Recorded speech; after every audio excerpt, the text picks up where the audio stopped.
You're watching Fuse on Demand. Get it when you want it.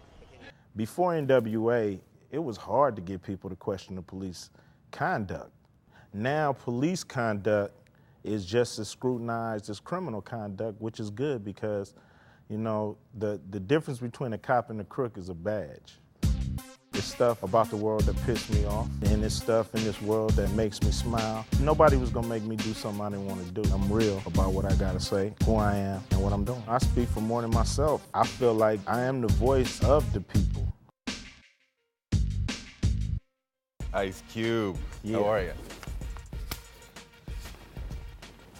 So, on the record with Fuse. Yeah. So, tell me about your new album, I Am the West. When you put out an album, say, I Am the West, who's gonna say anything other? I wouldn't have said it if I wasn't in that position. You know, I'm not here to diss nobody, but I am here to shed light on me and shed light on what I've done, my history. I've repped the West Side from day one, and in retrospect, could have probably lost a lot of record sales by doing it, but sometimes you gotta do what's right. And I felt, you know, the West Coast always gets a bum rap. Look at you, repping the West. I'm always repping the West, man. Somebody gotta represent it. I recently did a little thing on Twitter. Who's the best MC in Cali? I said you. And very few people argued with that. Good. Do you think you're the best MC come out of Cali? Yeah, I do. Because of, you know, the substance, the arc, and the career, and the influence in other areas other than hip hop. To my mind, what makes you great as an MC is what you say and the power in your voice and how you come from deep in your throat. So it's like I'm, you know, kind of roaring at you. Yeah. Is that what you think your strength is as an MC? Well, you know, I think content is really big, you know, clarity. So I've been always trying to go there, you know, as far as vocally, trying to be in pocket and to have a unique sound and a voice that gets your attention. A lot of MCs are missing content. They scared to go there. A lot of MCs would always make it a story like, he did this, he did that, and you would always make it, I did this, you know, and so it makes it very personal and visceral and like immediate, like the MC is talking about me. I use different techniques. I think that's a good way to get people's attention. You know, the subject matter, you know, really is the struggle of us here in America. You know what I mean? Ultimately, that's what these rhymes are about. So, you know, it's just trying to present this struggle in a different way. I love to do it. You know, I still do it as a hobby.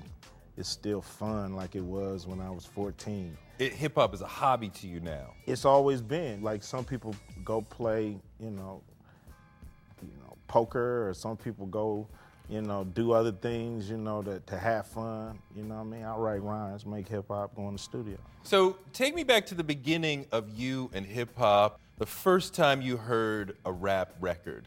It was 1979.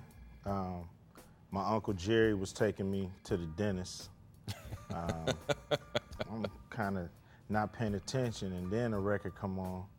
Dun, dun, dun, dun, dun, dun, dun, dun. I'm like, okay, that wakes me up. And then these dudes are rapping. You know, to me, they like nursery rhymes. Right. You know, Rapper's Delight. Yeah, Rapper's Delight. And they go on and on and on and on to the break of dawn. You know what I mean? So from there, I had a thirst for hip hop. I mean, you know, I had a similar experience, but nothing in me said, I could do that. I want to write rhymes. I want to be like them. But something in you said, I could do that. Well, it didn't happen years later. You know, that happened. I was just a fan. Then, like in the 9th grade, I found out that I could do it. They made me take typing as an elective. So it was a guy in there, kiddo, and he looked back one day and he said, hey, you ever write a rap before? I was like, nah.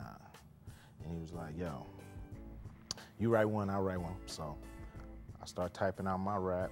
We start typing out his. Mine was better, of course. Do you remember what you were writing about? Here's something I want you to know, I'm not Run DMC or Curtis Blow. Stuff like that, you know what I mean? Just kind of simple rhymes. But I never stopped from that day.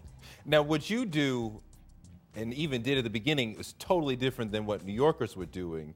You're building off of what Ice-T did. He's the father of LA hip hop, right?